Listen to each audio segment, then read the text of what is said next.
앞서 답변하시면서 서부지법 폭동은 상상할 수 없는 사태이고 용납해서는 안 된다라고 말씀하셨는데 지금도 그렇게 생각하시죠? 네. 서부지법 폭동은 헌법 파괴 행위이고 위법하다 이렇게 생각하십니까? 제가 사법적인 판단을 하기는 그렇습니다만 하여튼 저는 상식적으로 그렇게 판단하고 있습니다. 네. 그러면 윤석열의 12.3 비상계엄은 헌법 파괴 행위고 위법하다라고 판단하십니까?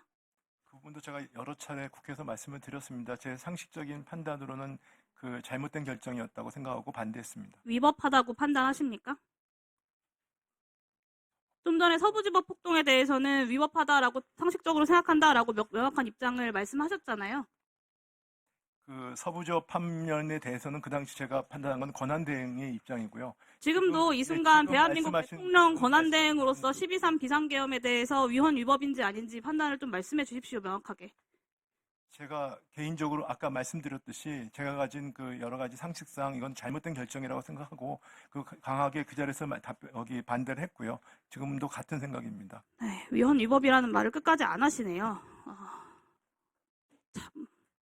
이 순간 윤석열이 다시 헌법재판소에서 판액이 만약에 인용이 안 돼서 돌아와서 다시 계엄을 하겠다라고 하면 그땐 또 어떻게 반응하실지 결국 따르지 않을지 걱정이 됩니다. 또 묻겠습니다. 헌법재판소의 단심제 최종 결정에 대해서는 불복하는 절차가 없다라는 거 알고 계시죠? 네, 알고 있습니다. 네, 앞서 마은혁 재판관 임명에 대해서 헌법재판소의 최종적 결정을 존중하겠다라고 하셨는데요. 여기서 이 존중하겠다의 뜻은 헌법재판소가 임명하는 것이 옳다고 생각하면, 옳다고 결정하면 지체 없이 임명을 하겠다라는 뜻입니까? 아니면 지체 없이 임명하지는 않되 시간을 두고 심사숙고해서 대응 방안을 결정하겠다라는 뜻입니까? 제가 결정이 없기 때문에 제가 미리 예단해서 말씀드리기는 어렵습니다. 존중하겠다라는 말의 뜻이 무슨 뜻이냐고 여쭌 겁니다. 본인이 하신 말에 대해서. 그 문화는 그대로입니다. 헌법과 헌정질서에 맞서시겠다는 이야기입니까? 임명하겠다, 숙고하겠다, 명확히 존중하겠다는 말씀을 그렇게 이해를 하십니까? 존중하겠다라는 말에 대해서 임명하겠다라는 답변을 안 하고 계시지 않습니까? 결정이 없기 때문에 그걸 예단을 해서 제가 말씀드릴 수 없는 아니, 결정이 나오면 당연히 임명을 해야 하니까 여쭤보는 겁니다. 단심제에 대해서 불복 절차가 없다, 헌법재판소의 결정에 대해서라고 알고 있다고 하지 않으셨습니까? 헌법수호의 의지가 없을 뿐더러 불법임을 뻔히 알면서도 거리낌이 없는 대통령은 윤석열 한 명이면 족하다고 생각하고요. 내란 선동 혐의로 입건된 정강훈 목사가 헌법 위에 국민 저항권을 운운하면서 서부지법 폭동을 옹호했습니다. 대통령 권한대행이 정강훈처럼 헌법보다 본인의 자의적 판단이 우위에 있다라고 권한대행 저항권을 행사할 수 있는 것처럼 지금 답변을 하고 계신 겁니다. 시간 잠깐 멈춰주시고 이진우 사령관 나와주십시오. 이쪽으로 나와주십시오. 이진우 사령관 나와달라고 했습니다. 네? 이진우 사령관 나와달라고 했습니다. 이진우 사령관 증인 지금까지 12월 3일 비상계엄 이전에 계엄이 있을 거다라는 사실을 인지하지 못했다라고 입장을 밝혀왔습니다. 지금도 같은 입장입니까? 예, 그렇고 또 아니요, 짧게 답변을 좀 묻는 것에 답변을 해주십시오. 증인 공소장을 보면 증인은 11월 9일 윤석열, 김용현, 여인영과 함께 국방부 장관 공간 식사 모임 자리에 참석을 했고 여기서 윤석열이 비상계엄에 대해 얘기했고 김용현이 증인에게 수방사는 어떻게 할 것이냐라고 묻자 출동 태세를 갖추겠다라고 답변했다고 기술을 하고 있습니다. 그리고 공소장에는 이것이 비상계엄 사전 모의다라고 검찰이 명확하게 기재를 하고 있어요. 그리고 또 공개된 증인의 검찰 수사 기록 중에 별첨 2 피고인 이진우의 휴대폰 메모라는 제목의 증빙 자료가 있습니다. 검찰이 이 제목의 괄호 안에 2024년 12월 2일자 비상계엄 대비 계획 관련이라고 기재를 했습니다. 두 가지 검찰의 이 수사 자료는 증인이 11월 9일 그리고 12월 2일에 비상계엄을 사전에 인지하고 있었다라고 기술하고 있는 건데요. 공소장에. 검찰이 그러면 증인의 진술에 반해서 공소장에 이렇게 쓴 것입니까? 헌법재판소에서 제가 이미 그 부분에 대해서는 얘기 드렸고요. 나머지는 제가 이 자리에서 말씀드리지 않겠습니다. 증인의 진술에 반해 기술한 것입니까? 답변 드리지 않겠습니다. 증인이 4일 헌재 윤석열 탄핵심판정의 증인으로 나와서 비상계엄에 대해서 지금도 적법하다고 생각한다라고 말했습니다. 그것은 저는 네. 지금도라는 표현에 상당한 충격을 받았습니다. 비상계엄 이전에는 어땠는지 몰라도 그 이후에 지금까지 비상계엄은 전시 또는 사변, 그에 준하는 비상사태가 아니면 할 수 없고 비상계엄은 국무회의 심의를 거쳐야 하고 선포 즉시 국회에 알려야 한다. 이런 이야기는 최소한 여러 차례 국회에 나오고 수사를 준비하고 법을 들여다보면서 알았을 거 아닙니까? 근데 지금까지도 그걸 모를 수가 있습니까? 답변 드려도 되겠습니까? 지금도 그렇게 생각하세요? 거기에 대해서 잠시 얘기할 수 있겠습니까? 지금도 적법하게 생각한다라고 네, 생각하시냐고요? 지금도의 의미는 만약에 지금이라도 그 순간에서는 그렇게 적법하다고 생각할 거라는 얘기지. 왜 그렇게 적법하게 생각하셨습니까? 그게 제가 군인이기 때문에 그렇습니다.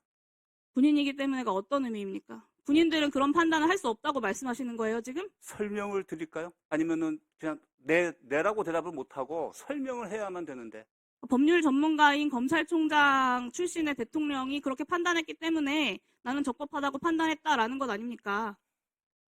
맞습니까? 그 부분도 있습니다. 수도방위 사령부의 사령관식이나 돼가지고 법률 판단을 뭐 어련히 알아서 군통수권자가 법률 전문가 출신이니까 했겠거니 라고 우리 생각을 하지 않고 이야기하니까 결정을 하니까 내란 속에도 증인도 내란죄로 구속되는 상황까지 이르게 된 겁니다. 그걸 뭘 잘났다고 그렇게 떳떳하게 이야기하십니까? 조용히 하세요! 자, 강 의원 자제해 주세요. 질의하고 있으니까. 네. 국민의힘 간사가 다른 의원 질의에 끼지 말자고 오전에 이야기했습니다. 제발 본인을 좀 돌아보세요, 강선영 의원. 야?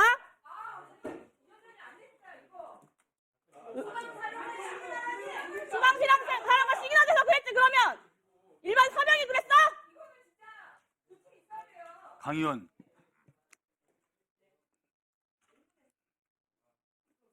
사과하세요 그러면. 야라니. 제가 그걸 왜 사과합니까?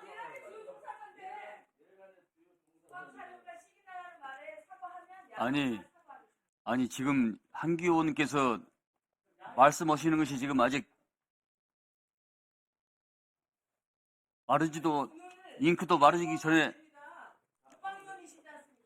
오늘 매도가 아니라 내란 공범에 대해서 얘기하는 거예요. 강 의원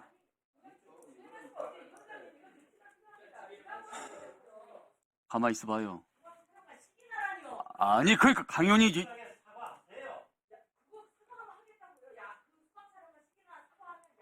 본인의 지적을 왜 강민현이 해요? 해설위원장이 하는 거지. 그걸 저를 통해서 공식적인 문제 제기를 해야지요. 사과하세요 그러면.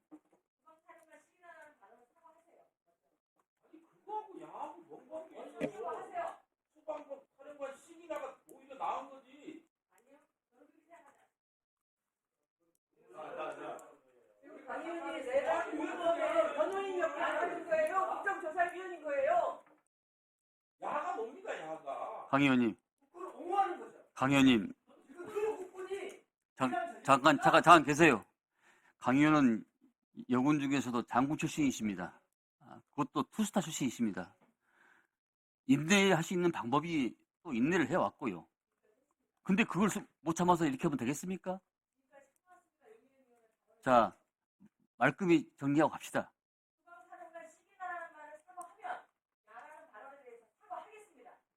아니요, 그건 순서가 아닙니다. 그건 순서가 아닙니다. 강 의원님, 이 원활한 회의 진행을 위해서 그렇게 하면 안 되잖아요. 예?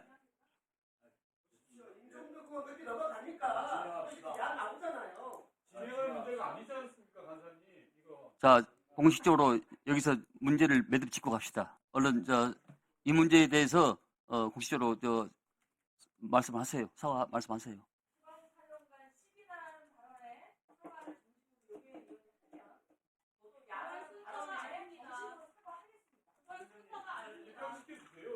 네, 이것은요 용해에 놓은 문제가 아닙니다. 에? 그런 논리 비약이 어디 있습니까? 에? 사령관이 답변 자세가 문제가 있어서 지적하는 거죠. 또라이라고 말하는 것들도 넘어가는 것이 민주당 의원들 태도 아닙니까? 그 동료 의원한테 또라이라고 하는 거랑 야랑 하면 비교